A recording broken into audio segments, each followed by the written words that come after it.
بسم اللہ الرحمن الرحیم۔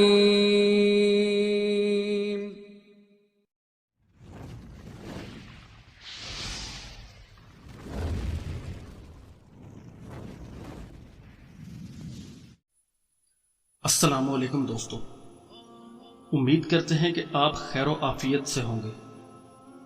دوستو، آج ہم آپ کی خدمت میں شعبان کا ایک ایسا خاص وظیفہ لے کر حاضر ہوئے ہیں جو کہ دعاؤں کی مقبولیت کے لیے ایک مجرب وظیفہ ہے۔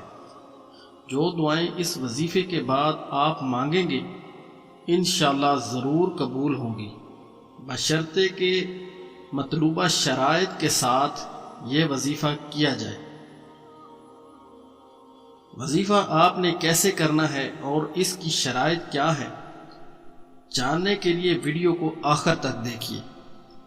تو چلتے ہیں آج کے ہمارے وظیفے کی طرف، لیکن اس سے پہلے چینل پر نئے آنے والے دوستوں کو ہم دل سے خوش آمدید کہتے ہیں اور ان سے گزارش کرتے ہیں کہ چینل کو سبسکرائب کرتے ہوئے ساتھ میں موجود بیل کے آئیکن کو بھی پریس کر دیں۔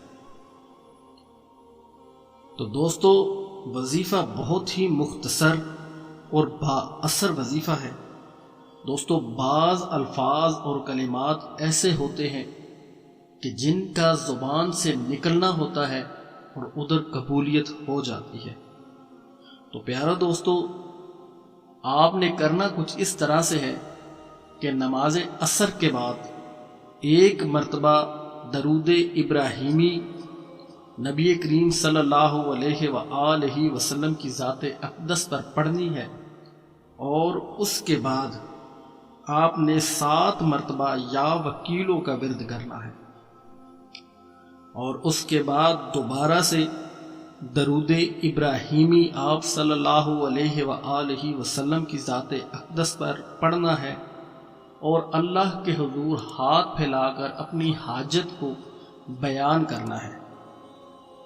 تو دوستو، انشاءاللہ آپ کی مراد ضرور پوری ہوگی، اور یاد رہے یہ وظیفہ آپ نے پہلی شعبان کی نماز عصر کے بعد شروع کرنا ہے اور تب تک جاری رکھنا ہے کہ جب تک آپ کا مقصد پورا نہ ہو جائے۔ دوستو، انشاءاللہ آپ اپنے مقصد میں ضرور کامیاب ہوں گے، بشرطے کہ صدقے دل سے آپ اس وظیفے کو کریں اور کامل یقین کے ساتھ آپ بھروسہ کریں۔ تو انشاءاللہ آپ کی تمام تر دعائیں ضرور اللہ کے حضور قبول ہوں گی۔ تو امید کرتے ہیں کہ آج کی ہماری یہ ویڈیو آپ کو اچھی لگی ہوگی۔ ویڈیو اچھی لگنے کی صورت میں ویڈیو کو لائک کریں، چینل کو سبسکرائب کرتے ہوئے ساتھ میں موجود بیل کے آئیکن کو بھی پریس کر دیں تاکہ ہماری آنے والی ویڈیو آپ تک بر وقت پہنچ سکے۔